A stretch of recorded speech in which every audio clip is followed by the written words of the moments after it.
kalian yang lahir di tahun 80-an mungkin tahu film Robocop ya. Film jadul yang dirilis tahun 1987 ini, film kenangan masa kecil banget. Kenapa gue mau bahas ini?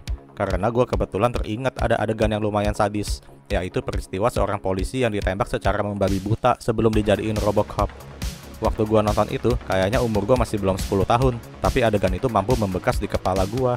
Waktu itu juga gue belum paham konteks keseluruhan ceritanya seperti apa, cuma nontonin actionnya aja. Ketika gue nonton ulang lagi filmnya dari awal, ternyata ceritanya emang bagus.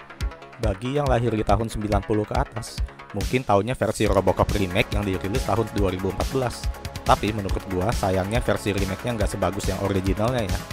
Singkat cerita, ada sebuah perusahaan bernama OCP yang salah satu petingginya ingin meluncurkan robot yang akan membantu menjaga keamanan kota Detroit. Tapi ketika kemampuan robot ini didemokan, terjadi malfungsi sehingga salah satu karyawannya malah ditembak oleh robot itu. Bos OCP ngamuk lah, dan peluncuran robot itu harus ditunda. Pada saat itu juga, seorang eksekutif yang sangat ambisius kebetulan punya proyek Robocop, dan bos OCP langsung menerima gagasannya.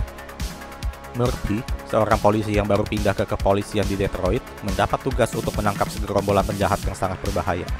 Setelah kejar-kejaran dengan mobil, penjahat itu berhenti di sebuah pabrik kosong. Murphy yang akhirnya terpojok oleh penjahat-penjahat tersebut, ditembak berkali-kali secara brutal. Setelah ditembak di bagian kepala, penjahatnya mengira dia sudah mati.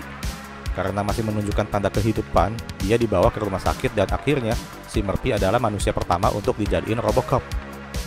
Selanjutnya, film berfokus ke gimana Robocop akhirnya berhasil membasmi semua penjahat. Diceritain juga gimana pelan-pelan Robocop mengingat kembali apa yang udah pernah terjadi sebelumnya. Salah satu petinggi OCP yang korup, yang gak senang proyeknya diambil alih, juga berhasil digambarkan dengan baik segimana jahatnya. In the end, masing-masing penjahat menerima nasibnya secara sadis.